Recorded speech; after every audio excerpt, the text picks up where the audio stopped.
la République démocratique du Congo. Bonjour Congo-Brazza. Je sais que vous êtes là très nombreux devant vos petits écrans en train de suivre cette émission. C'est cette émission qui répond aux questions de la population congolaise. Aujourd'hui, mes fidèles téléspectateurs, on va parler sur la loi. Je suis avec le maître Amatou Menga. Avec lui, on va bien décortiquer ces sujets. Bonjour maître Amatou. Pour madame journaliste. Parce que biso to yebi vraiment malamu mingi. Tout ça a besoin aussi présenter devant la bango ba koyi ba vraiment mettre en main ce qui vraiment azana. Madame journaliste, ndenge ga bobeni ngai ko maître Amatou Menga nazaka ka avocat. Nazaka ko. Malelo to ko mbila na ko eteni bi ko ba beni na monoko ye ba mindele la loi. D'ailleurs, si je quitte ma classe, qui vraiment pour définir la loi, ce qui est des. Merci beaucoup, madame le journaliste. Merci de m'avoir reçu dans votre émission. Vous avez dit que l'émission était bilingue, c'est-à-dire tantôt français ou lingala. Je veux quand même me battre pour répondre à toutes vos questions.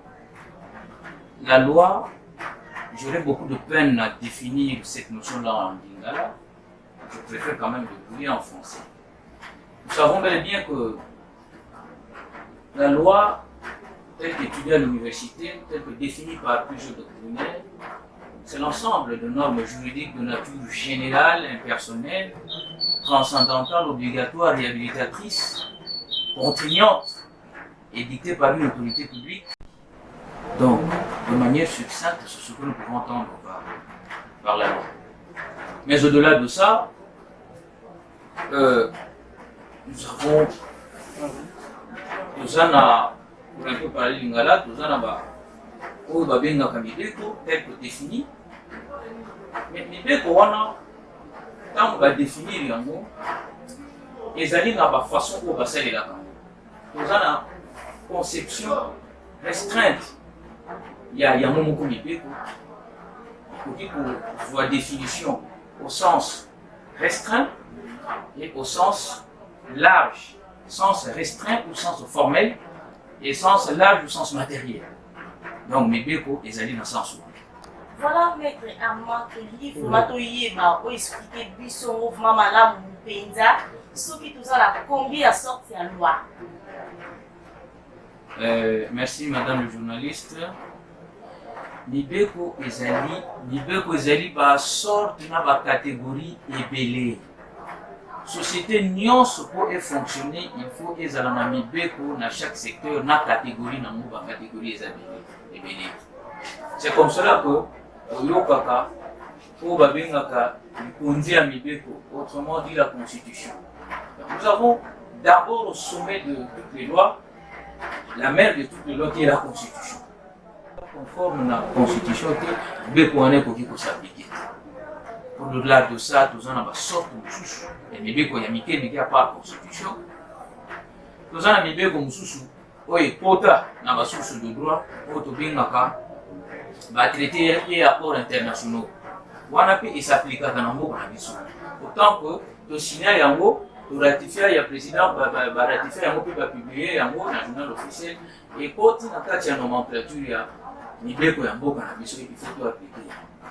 Tozali na ba mibeko ya mike ba loi ordinaire ezali, ba loi cadre ezali, mibeko ezali vraiment ebele. Donc, tina kokota vraiment en détail, to décortiquer ba catégorie nyonso mibeko. Je pense que la population voyait ba mibeko ezala na mon côté, mibeko moko ezali na constitution, oyo mibeko ya mike eza ebele oyo kozala conforme. Voilà maître de ces pays vraiment dans ma réponse. Mais que les mamboka mingi bazalaka na mobeko. Mais que ceux qui la République démocratique du Congo oyo ceux qui payent mibeko vraiment ezali. Merci madame journaliste. Pour le bac ceux qui na Congo mibeko ezali. Certainement mibeko ezali.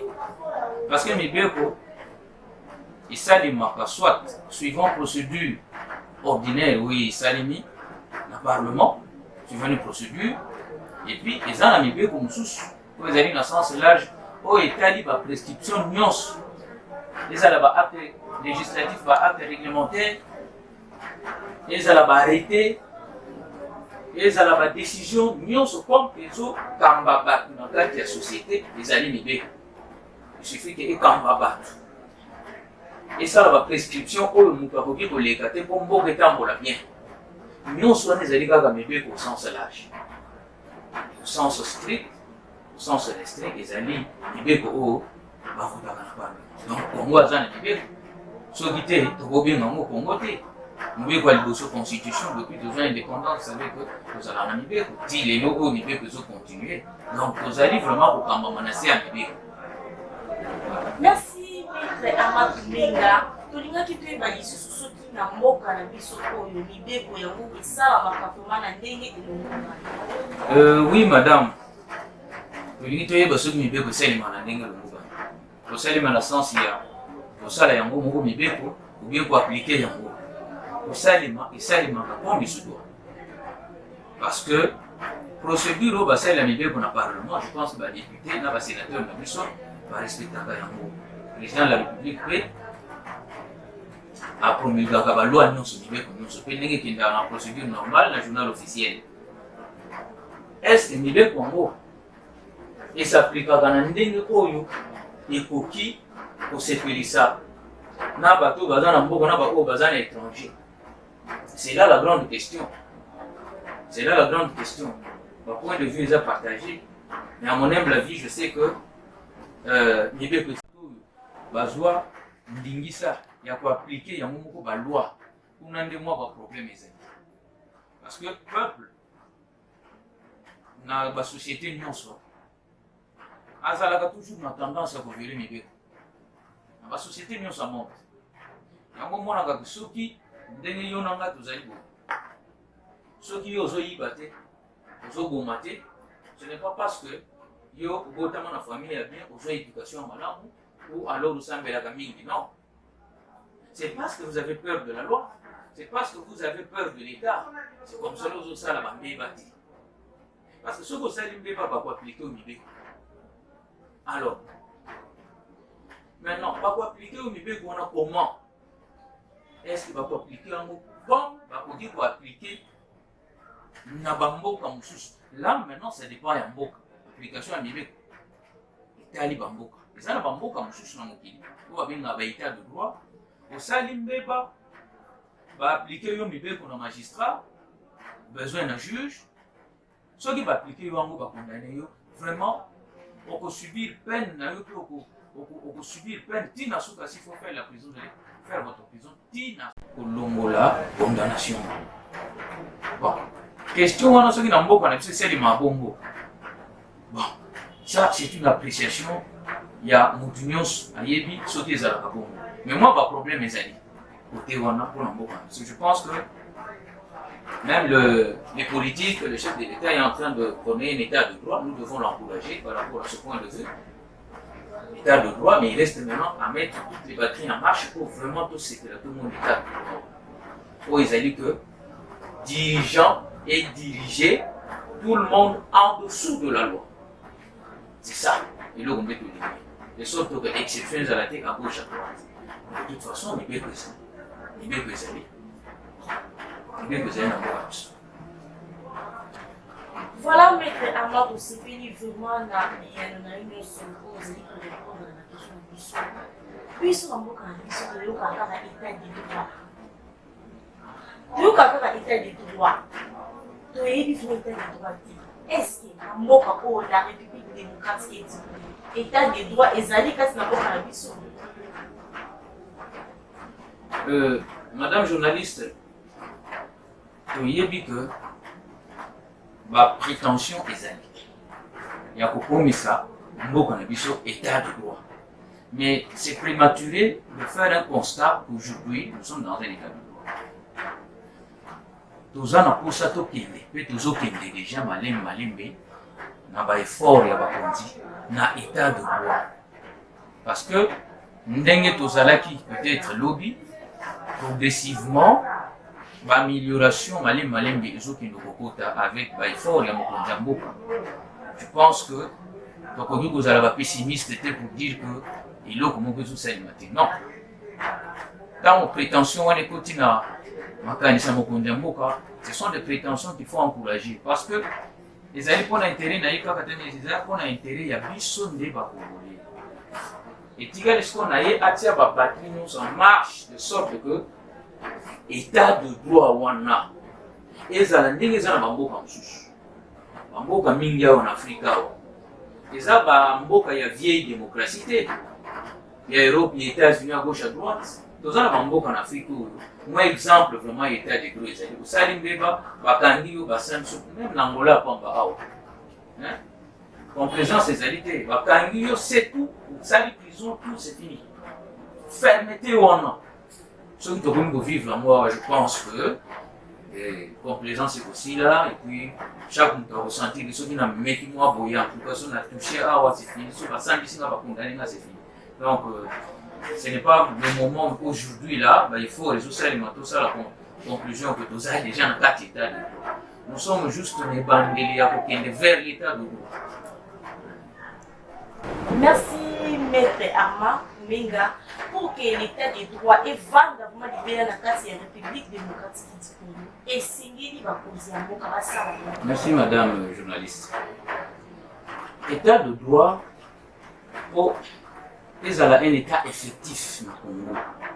Je pense que impulsion il y a état de droit et où tu as toujours na sommet. Sommet, il y a pour ça là. Organisation, dans fonctionnement, il y a une structure. En commençant par la habilité à distribuer la justice. Parce qu'on parle du droit, c'est la distribution effective et efficiente de la justice. Les magistrats. Parce que ceux qui sont magistrats, ils ont des conditions socio-professionnel, il y a malam. Magistrat a l'électricité, magistrat a travaillé dans des conditions, il y a environnement, il y a kitoko, il y a un bureau, il y a kitoko. Et ça, là, on pas si au côté du bureau, magistrat, vraiment, aux gens dans conditions, magistrat a fait un délit, conditions où travailler dans l'eau, et tout ça, la bienté. Voilà, et ça, là, on pas si. Nous ne sommes pas évoluer dans le bien, il faut dans les conditions à bien. Et ça, c'est le devoir. Il y a Bakoti. Batala, sur toute l'étendue de la République, les magistrats vont travailler dans la condition. Il ne faudrait pas seulement pour condamner dans le bango. Non, les magistrats, non, ils ne savent pas. Non, non, non. D'abord, est-ce qu'ils sont dans de bonnes conditions? Mais, ils sont au l'intérieur de la Bamboka.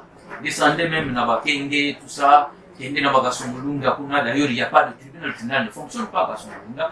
Il n'y a pas un tribunal le tribunal de paix sur texte existe, mais c'est un tribunal où le président Tigala Yomoko sans juge, sans parquet. C'est la police qui fait la loi. Kende na bakenge, on comprend que tara ba condition ni na parquet ba autres travail. Kende na kikwit, kende pratiquement même na ba Équateur, vous allez voir que la condition aux magistrats ba autres travailler na ils ont permettre bango te ba ça les meilleurs demain. Mais au-delà de ça, si les autorités peuvent arranger les conditions socio-professionnelles des magistrats, il faut que Bangomogo Bakundi bâtir des mesures drastiques de contrôle sur les activités des magistrats pour éviter des dérives. Parce que Bazaba, certainement Bazaba, les avocats, Batuyamabe Bazanga. Alors, mécanisme de contrôle, ce qui est allié, contrôle non seulement du comportement du magistrat sur le plan déontologique, mais également du côté professionnel. Si on dit les décisions de justice doivent être rendues dans le délai de la loi, mais chaque fois il y a des dépassements du délai de la loi et aucune sanction pratiquement, aucun mécanisme de contrôle. Se laisser aller là fait en sorte que dérive et continue. Maï et continue à mon azamba. Voilà. Mais ceux qui, magistrats, ont la condition à bien, il n'y a pas de raison que à ça, le dépassement, à délai n'a prononcé, à dépasser délai de détention, il y a un paquet, sans vous présenter, il y a des sanctions, il y a des sanctions par condition de contrôle, il y a pas, pour le tribunal, délai légal à prononcer au Loba qui vous dépassez, sanctions, vous allez voir que la société, dans ordre, chaque mouton, c'est non l'idée. Mais lorsque moi laisser aller, parce que maladie en réalité pas une ambition au Congo. c'est le déficit de contrôle. On peut créer des structures, oui, pas ça la bouille, mais parce qu'il n'y a pas de contrôle, mais tout le monde fait ce qu'il veut. Alors en ce moment, nous allons commencer à pleurer état de droit des égalités. C'est parce que il y a une structure de contrôle. Ceux qui m'ont apprécié pouvoir on a ça là-bas. Tout le monde a moi-même la manzela. Non, bakunda maboulou, tout ça. Et bakundi maboulou, nous bakundi bien. Parce qu'il n'y a pas une commission de contrôle, va contrôler, va sanctionner, va tout, va saler, nous allons en avoir. Il y a toujours un laisser aller. Ceux qui bakundi, va penser. Je pense qu'il y a des grands professeurs qui sont en train d'entourer les bakundi. Ils peuvent savoir penser un peu à ça. Vous allez voir que nous tenions ce bateau va distribuer la justice. Ce qui va y que notre pouvoir dans la code. Et si on a ça là-bas, ce qui n'a salité, il y a une commission de contrôle qui viendra sous forme d'IGF aujourd'hui, toujours ces pays-là. On a géré pour moi l'État m'avait non, IGF a coupé Goya. Ah, ce qui n'a non, commission Goya va contrôler le registre des affaires prises en dépôt. Le registre va faire registre, il y a frais, la comptabilité, il y a paiement, il y a consignation pour Babouiboué, c'est les par commission, on a ce qu'il y a. Chaque place à zéro, je pense que, partout va distribuer la justice. Au moment commencement, il y a respect à Mibeko. D'abord, on va distribuer la Mibeko. Et que ceux qui bango va côté dans Moulongo, je pense que nous sommes sur la ce sont des efforts de notre vœu. Et surtout les infrastructures dans lesquelles les magistrats doivent évoluer. Vraiment, c'est déplorable. Mokondiamboka, ça la nuance, ma condition de travail à magistrat. Non seulement ici à Kinshasa, à l'intérieur du pays, je vous assure que le Congo sur le plan judiciaire n'est pas géré. Sur le plan judiciaire, il y a des territoires, il y a des secteurs où la police fait la loi au regard de toutes les infractions. La police, la police parce que le tribunal n'existe pas, le parquet n'existe pas. Je connais. Allez seulement, comme je le disais, faites une descente à la Soumou. Vous allez voir que cette pratique à Soumou, c'est toute une république, ce territoire. Mais, Ozalina Tembo, Babomi Moutina Tembo là-bas, le tribunal de paix, c'est à Kassoumoulinga, c'est dans les 200-300 km. Pour la chef, il y a territoire. Ce tribunal-là n'a que le président sans juge. Alors, qu'est-ce qu'on fait?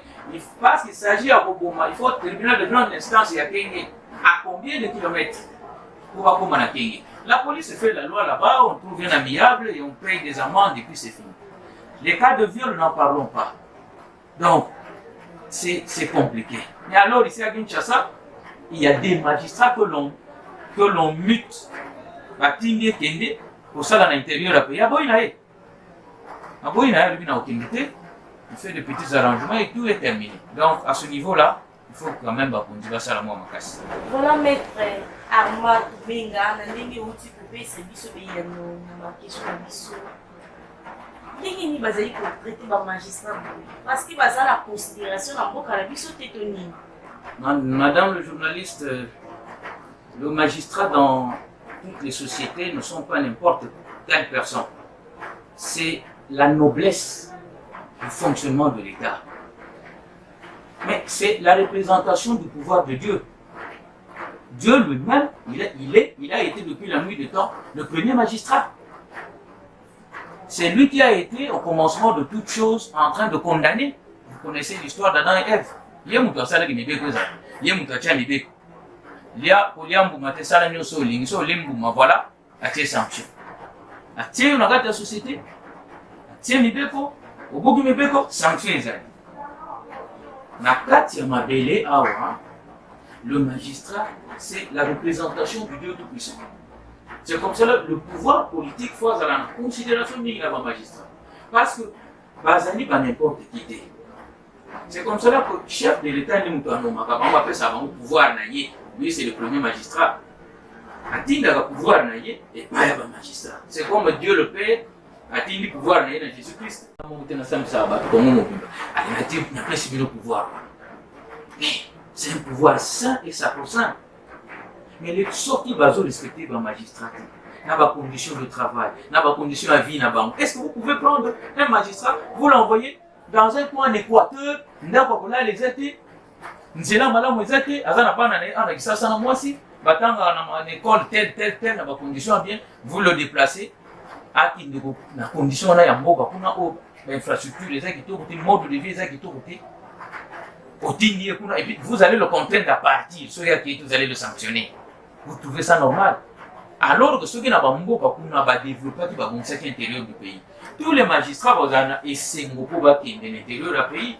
Parce que là, il fait beau vivre.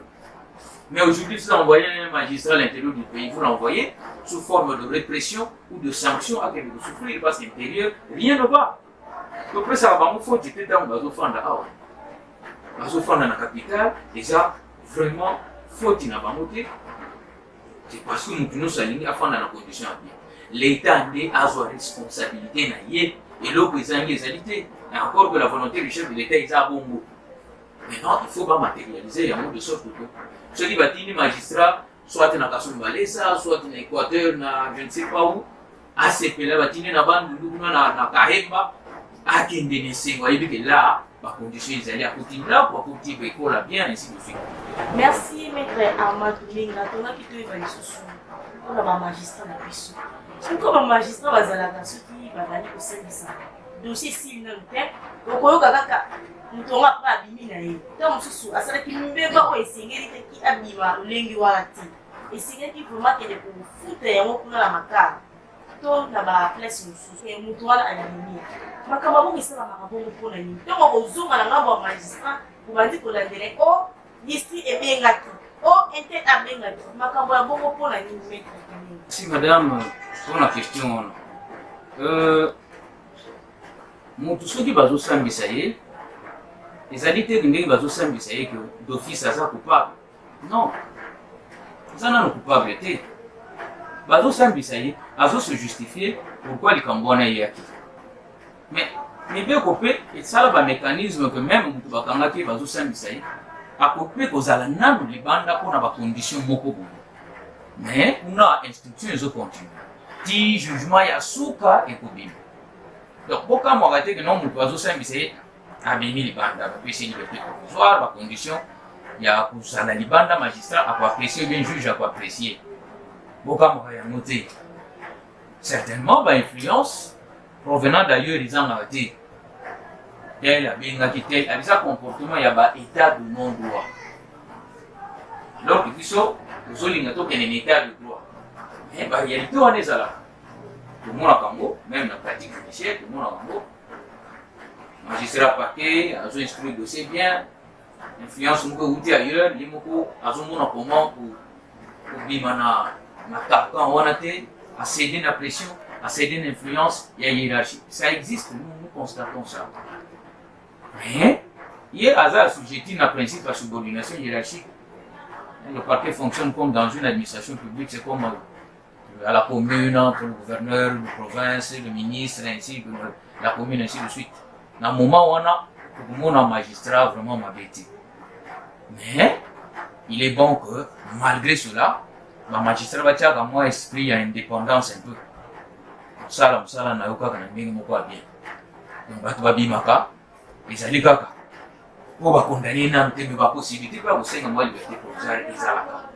Autant que jugement, il y a souvent des biminantés, mais bien pour que va payer ça fait moi possibilité à bimana à respirer, mais dossier naïque. On va inventer le côté, mais c'est prévu comme cela. Voilà. Voilà, maître Amadou Minga, nous déjà dans la région signalé qui sont déjà roulés. Puis, tu as bon autochité. Tu as qui va y bisana, des fidèles téléspectateurs na biso, oh bazui biso na mongamon poussé, oh balanita biso bien vraiment biso awa to lobele qui ici la loi avec maître Minga, des débats pour bête à maçonner au couteau. Na bino bato boye na suka, bazui biso vraiment bien té. To sengi sous na maître Amadou Minga, c'est le moment résumé moutier. Pour comprendre oui, merci madame.